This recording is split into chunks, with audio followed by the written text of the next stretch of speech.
make a move in the ring. You can hit me with a word you fling. Hey, how's it going, everybody? It's the Post-Fight Podcast. We are back here today to preview UFC Fight Island 6 in Abu Dhabi.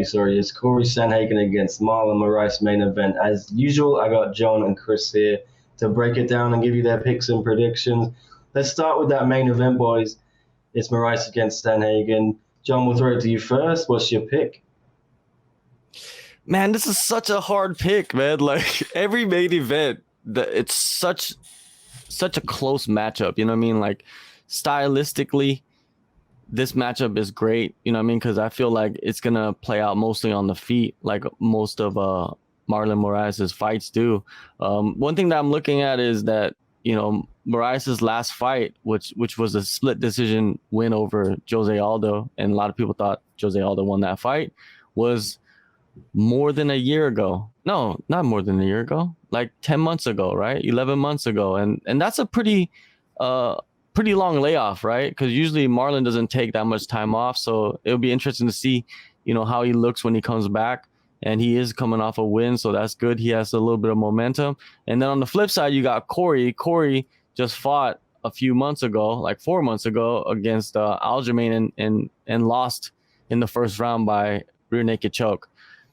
When you look at that fight, I talked to Corey, and Corey said that, in that fight, heading into that fight, mentally he was just too calm. Like he was too calm. Usually he doesn't get that calm, and he went in there and basically fell flat from the start of the fight. And that's something that he's trying to fix going into the Marlon Moraes fight. And the thing about Corey is, like, he's still young. You know what I mean? He's fought some of the best guys in the division, and he's getting better. And when you look at it, he's getting better. All around skill set wise, Marlon seems like he's getting better, and it's hard for me to pick on this fight. But if I have a favorite, I'm thinking that it's Marlon. Marlon's going to be the favorite heading into this fight. But it looks like Corey Sandhagen is the favorite according to Tapology, right? And I'm gonna have to go with man. My heart wants to go with Corey Sandhagen. Because I feel like, from talking to him, like mentally, he's reached another level after that Aljamain Sterling fight. But then when you look at how hard Marlon Moraes throws those kicks and punches and knees, and man, if Sandhagen doesn't keep his distance, man, he has a high risk of getting knocked out. But Sandhagen also told me that he fought somebody like that, which was John Lineker. And what did Sandhagen do to John Lineker? He kept his distance, and won that fight by decision. And I feel like that's what Sandhagen's thinking going into this fight. If I could keep my distance, stay away from power shots, then I could outpoint Marlon, or even get a submission win. So, but I'm thinking, in my eyes, like Marlon might be able to get in there and throw some shots at Corey and test that chin. And if he can, he might be able to get a decision on his end. But yeah, I'm really in the middle on this fight. But yeah, I'm giving the slight edge to Marlon in this fight. What about you, Chris? Yeah, I think this is a really, really tough test for Corey. And I actually think it all comes down to control and pacing on his side. I think if he can control the pace and push his will upon the other, I think he has a really great chance. But he really, really needs to show some control, some pacing. It's a 5-round fight. I mean, his last time out, it was, a minute 30? He was rear naked choked by Aljo. So it's going to be really tough because Moraes has a lot more experience than him. So it all is down to how he can control it. I think if Corey can get through the first 1 or 2 rounds, even split the 2 rounds, I think he has a really good chance because he is by far the more well-rounded fighter. But Moraes just hits hard and is a fantastic striker. But I think if he can keep his calm, keep his cool, he can definitely get the win for Team Elevation. So I'm going to go with Sandhagen for this one. One apiece. We like that. Yes, as John mentioned, Moraes is the plus 120 there, and Sandhagen is minus 145. Slight favorite. This is very even. I think number 3 ranked bantamweight, number 4 ranked bantamweight. We just should give the disclaimer. John had a terrible week last week with his picks. He's reluctant to even give some today because of how bad he did on the main card last week. So maybe Chris got the magic touch, and if he well, make of that what you will. Why don't we move down the card though? Who's next in the co-main event? It's not the best card ever. It's a bit of a lull, I think, before they fire up again. But Edson Barboza against Makwan Amirkhani. Barboza is always fun to watch. Chris, who you got? Oh, this is such a tough decision. My heart wants to say Amirkhani, but I'm gonna go with Edson Barboza. I think he's got a little bit too much for him. I think he's gonna knock him out actually, probably in the second. This is a big step up for Amirkhani. Yeah, he is moderate underdog, plus 210. Edson Barboza, moderate favorite, minus 255 with the bookies in Vegas. I think it is. That's what Tapology uses. John, yes, are you going to go for Barboza as well? Yeah, I'm looking at Barboza as the huge favorite going into this fight. Even though he's on a 3-fight losing streak, his last 2 fights have been split decision losses. This is going to be his second fight at featherweight. So I feel like, man, he has a major chip on his shoulder. And when you look at Amirkhani, if you look at the last striker that he faced that has good takedown defense, it was Shane Burgos, and in that fight he was lit up and finished in the 3rd round. And I feel like in this fight, same thing's gonna happen. Edson's gonna go in there and he's gonna keep his distance, and you know, like he keeps in that like takedown defense, kicking distance, right? So if he could stay in the outside and just chop down the legs, and I think that's what's gonna happen. He's gonna chop down those legs, and that head kick's gonna come in, and it's gonna land flush on that chin. And I think Amirkhani, he's not, because if you think about it, Amirkhani's tough, but he's a kind of guy that ends up taking more damage than he should. And if he does that against Edson Barboza, he's gonna get knocked out. That's just plain and simple. Edson Barboza is one of the best strikers I feel ever to be in the lightweight division, and has some ridiculous power in his legs. And I feel like he could stay off the ground. The only way I see Amirkhani winning would be if Amirkhani can clip Edson somehow and kind of stagger him and then jump on his back. Kind of similar to what Cowboy Cerrone did when Cowboy Cerrone submitted Edson Barboza a few years back. But other than that, I don't really see Amirkhani having a chance in like any of the striking exchanges. But you never know, man. That's why we fight. But yeah, like, you know, he's a wild. Look at his striking. It's very wild and unorthodox, and I don't think that Edson Barboza is gonna fall for that.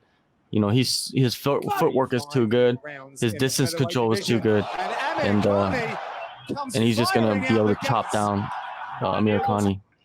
But they love showing this. Where was that? Gusty Rumble on the undercard. I got that right. Yeah. Oh. Well, let's see if we can do more of the same. Why not? Okay, what were your Masvidal before Masvidal? Yeah. So I think Chris was Barboza. You also Barboza, right? Yep. Okay, clean sweep. Everyone go with Barboza, and be damned if you don't. Let's get the card back up on here. One sec. Topology, where you at? I'll make it difficult for myself, don't I? Okay, Ben Rothwell against Marcin Tybura. Chris, will throw it to you again first. Heavyweight clash here. Who you got? This is going to be the most boring fight of the night. It's going to be outdone by the heavyweight fight earlier on the card. But I think this is going to be a Tybura win, with him winning a boring decision, as he often does against legends, kind of. His win over Arlovsky and Struve probably his best. Most of his losses come against the guys ranked a bit further up. Has a loss against Derek Lewis there, has a loss against Augusto Sakai. But I think it's going to be a really boring heavyweight fight, and I'd be surprised if we see a knockdown or a knockout. This could be the end of Ben Rothwell. He's been around for a long time, but we'll see. Okay, John, have you got anything different to throw in here? Oh man, this Chris explained it really well. Like this could turn out to be one of those fights where they're just like hanging on the cage and hugging each other and throwing a little bit of dirty boxing in and out and possibly a takedown. But what's interesting is both guys are coming in on 2 fight winning streaks. You know, come on, let's look at the positive. Maybe they're building themselves in the division, and both guys have been in the top 15 in the past. And this fight may be a crossroads fight for both these guys, right? If the winner will probably end up heading back into the top 15 and facing some of the guys up in the upper echelons of the division, and the other guy is just gonna kind of be labeled as this gatekeeper, you know, what we mentioned before, gatekeeper role in that heavyweight division. Rothwell is it seems like he's much bigger. No, he's not really much bigger. He's only 1 inch bigger. And then he has a 2 inch reach advantage. If there is a finish, I see that Rothwell will get the finish in this fight, mostly by submission. I feel like he could be. He's a guy that's crafty enough to get Marcin down on the floor and possibly get that neck. And Rothwell has submitted some good heavyweights. So I'm gonna go with Ben Rothwell in this fight. I think that his size and his ground skills is gonna be the key factor here, even though he has like 90 fights. Yeah, Ben Rothwell, moderate favorite there. I think it's it. That's correct. Minus 195. Slight underdog is Tybura, plus 160 with the bookies. How about this one then? Marcus Perez. I cannot pronounce this. I'm gonna try Dricus Duplessis. Duplessis. Yep. Dricus or Dricus? Apologies if I've got that wrong. Yes, here we go. Middleweight clash on the main card. Chris, give us your pick. This is actually one of the most exciting fights. It's fantastic to see Duplessis actually make his debut. I remember watching him a few years ago when he was a KSW champion. He was EFC champion. He fought, I think, KSW 45 Road to Wembley. Fantastic fighter, really exciting, likes to get knockouts. I think he is the first South African to fight in the UFC. So great opportunity to represent his nation, and I'm gonna back him all the way. The former EFC and KSW champion. All right. Good knowledge there. John, have you got anything to add? Are you also Duplessis or are you Team Perez? When you look at Duplessis, man, and you look at his opponents and their records and the experience that they have and the guys that he's beaten, like he comes in to the UFC with pretty decent credentials, right? He's fought for EFC, KSW, and he's fought probably the best of the best in those promotions. Now, when you look at the other side, when you look at Perez has had, I believe, like 6 fights in the UFC already. You know, he's alternating wins and losses, but the thing is, like, he's beaten some decent guys in the UFC, but he also has lost to some mid-tier guys. So he does hold wins over Anthony Hernandez by submission, and then he does have a submission win over Ian Heinisch. And Ian Heinisch right now, where is he? He's in the top 15 of that division. So when you look at that, I'm gonna go with Perez. Even though Duplessis has all this hype coming in, I'm gonna go with Perez because he does have some decent wins, and he does have more experience in the UFC at UFC level against UFC level guys. But I wouldn't be surprised if Duplessis comes in and finishes Perez either, because he does have a great experience outside the UFC. All right, well, 1 for each there. That's what we like, a bit of controversy and arguments going on. For what it's worth, we've got Perez is the slight underdog, plus 125. Duplessis, slight favorite, minus 145. Okay, moving on down the card. Tom Aspinall out of England against Alain Bordeaux out of France, I believe. So, look, battle of England and France. We always love to see this. Chris, who have you got? Heavyweight bout. You were saying you like the look of this one. Yeah, I think it's really fantastic. I think this is actually just a bit of a build Tom Aspinall up. I think he's become a little bit of a fan favourite. I think people like his style, the Tyson Fury connection. He's got that lovable kind of oath character going on. With the shaved head on this picture, he doesn't look so much like Frank Mir as he used to. But Yeah, I think this is, and you can see by the odds, I think he's got a really, really good chance of winning this. Because what I do know about Baudot, he fought in a heat at light heavyweight. I know that. So he might be a little bit undersized. And I think Tom Aspinall to probably get in the inside, show him some boxing, and probably knock him out sometime in the early second. Yeah, he looked good in his last fight, although the level of opposition wasn't too hot, was it, John? No. And Chris, yeah. John, who's your pick then? I'm taking Aspinall in this fight. This is what you call what is it? A tune-up fight, I guess you could say, for Aspinall. You know, if you look at his opponent's record and who he has faced, you know, and it seems like he's like a light heavyweight that's fighting at heavyweight, which doesn't really work out too well for the light heavyweights, right?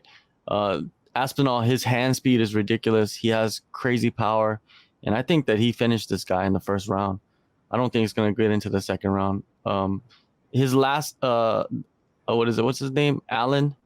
His last fight, or his last loss, was in EFC for the light heavyweight title, and he was finished with punches, or he was knocked out in 26 seconds. I could see that happening again against Tom Aspinall. I think Aspinall has just gained confidence in his last fight, you know, getting his debut over with, and now he's going to let those hands fly from early on, and it's going to be quick.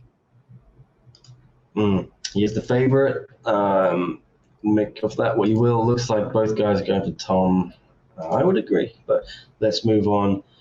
Still on the main card, the first fight you're going to have, everyone, is Youssef Zalal against Ilia Topuria. Okay, I'm not too certain on these guys, but Chris, why don't you kick us off? I am going to go with Youssef Zalal. He's a pretty good striker. That's what I know about him. And the only reason I'm going for him is because he's the only one I've seen fight before. Sometimes that's it, huh? Yeah. 10-2. Although Ilya is unbeaten. Yeah, I'm going for it because he's the only one I've seen fight and the only one I've found videos of before. All right. Okay. Sorry for that terrible insight, guys. Sorry about that. John, have you seen Ilya fight? He's fought for Brave. His last two fights were for Brave, and he's finished both guys. One by knockout and the other by submission. He's actually fought for Cage Warriors in the past. And he comes in to this debut against Youssef Zalal. Youssef Zalal, man, he debuted in the UFC earlier this year in February, and then he's had 3 fights already this year. This is his 4th, and he's won every single fight by unanimous decision. I could see this fight going to the unanimous decision, and Youssef Zalal dominating, and that makes it 4-0 for Youssef Zalal in the UFC this year. That's a pretty damn good year. That's like rookie of the year type stats. And I think Youssef Zalal, you know, this fight, Youssef Zalal was supposed to fight Seung-Woo Choi, right? Seung-Woo Choi pulled out 2 weeks ago because he injured his ankle really badly, in training camp. But that would have been a great fight. But then, he pulled out. They had to bring some, a newcomer in, and this is what you get. So I'll be very surprised if Youssef Zalal doesn't dominate this. He's a great striker, but also he has many submission victories. And and I did an interview with Youssef Zalal ahead of this fight, and he was telling, and I asked him about that. I asked him, like, are you a striker? Do you have do you have any knockout power that you're hiding? And he's like, I hope not. I hope I'm throwing really hard. But then he said, if you give him the neck, he's going to take the neck. And I could see him getting his first finish in this fight in the UFC. So let's see what happens. All right, 2 for Zalal. Sounds good. Let's get on the prelims. Guys, we won't go through every fight, but pick out a couple you're interested in, people should be watching for. Chris, I think you mentioned Impa Kasanganay, Contender Series guy. He just had his debut about 10 days after he got a contract, and he's back again. Yeah, you just can't stop this guy. Full of energy, great fighter. Looks like one to watch out for the future. Could become a star we've seen come through the Contender Series. And he's got great wrestling, great striking, very powerful, very athletic. And yeah, I think it's going to be a great fight and a great performance. And it will just add on to the legend of Impa. And right, I'm not saying this is going to be the best fight for everyone out there to watch, but the reason why I'm saying watch it is this is like a Chimaev style guy. This is a guy you want to see him every fight until he breaks into that top 15, into that top 10, because he will end up in the top 10. And we should all just enjoy the journey and follow the journey. Yeah, 8-0, very impressive. John, can you see past Impa for this one? Joaquin Buckley got a chance? Yeah, I don't think Buckley's gonna go down too easy. You know, he's coming off a loss. He probably thinks that his back is against the wall. I still believe that Impa's winning this fight, but it's not gonna be like a dominant performance. It's gonna be something that's gonna be back and forth. These guys are both tough, you know what I mean? So they're gonna hit each other really, really hard, and they're gonna move forward. Impa, it's gonna take him some time. He still lacks that experience, right? But I feel like this fight he'll get, most likely a decision, and then his next fight, he'll get his footing more and more and more, and hopefully we'll see some finishes. All right. Yeah, Chris, I think you also mentioned KB Buller. He's up against Tom Breese. Who you got for this one? Yeah, I think this is a really, really interesting matchup. KB Buller, everything I've seen of him out fighting in Canada is he's a top striker, a lot of knockout wins, a lot of TKO by punches, while Tom Breese is primarily a jiu-jitsu guy. So it's a very interesting matchup. They've got Tom Breese as the favorite here, but I would actually go for my shock of the night. I'd go for KB Buller. All right. John, who are you picking? This is a tough one. When you look at Tom Breese, the last time he fought was in February, and he lost. He was dominated by Brendan Allen. Before that, he didn't fight for 2 years, so he's very inconsistent with getting fights, and that's the problem that I think a lot of people have with Tom Breese, that he started off his UFC career really well, but then he kind of like hit this rough patch with injuries and not being active. KB Buller comes in with nothing to lose. Like he was supposed to be on the Contender Series, and he was set for that, I believe in November, but then the UFC called him and said, hey, can you fill in? He's a guy that trains out there in Canada with Tanner Boser, one of his close teammates. So that those guys are working hard. KB, he's a striker versus grappler. Man, I can see Tom Breese trying to stand and trade with KB Buller. I'm gonna take KB Buller for the upset also. I feel like this guy, he's coming in and he's kind of like a mystery to most people, and he's gonna do his thing against Tom Breese. What's very interesting is we've got Giga Chikazde versus Omar Morales. Giga Chikazde used to be glory champion kickboxer. It's very interesting because Omar Morales won in the Contender Series last year. He's won his first 2 fights in the UFC, and they were both at lightweight, and he's undefeated, and he's decided to move down to featherweight. So obviously he's found either lost some muscle mass or found a few more pounds or a different method of weight cutting. And I think this would be a really, really interesting card. Giga probably has a bit more experience, but could go either way. Okay, John, who are you going for in this one? It's going to be a striking battle. So if you're going with strike for strike, of course you're going to go with Giga. Omar, I feel like could be a little bit more powerful in his strikes. But technically Giga is just at another level, and I see him, breaking down Omar from a distance and staying away from that power if he's smart. So hopefully Omar does that, hopefully Giga does that and wins this fight. I don't see a finish unless Omar knocks out Giga. Okay. Any other fights you guys want to point to, or we're going to wrap it up there? Oh, good. Silence. Okay, brilliant. Okay. Yes. Well, you got your picks there. If you need any other picks, anyone watching, just please comment down below and mention it, and we'll get Chris or John to get back to you and give their pick. Otherwise, yeah, we'll see you on Sunday to recap it all, and we'll see who got the most picks right, Chris and John. Really spice it up here with a bit of competition. You confident, Chris, you can beat John? Now you're back in business? 100%. It's too easy to beat John. He's a dreamer. I'm a realist. Yeah. I'm just glad we're not putting money on it.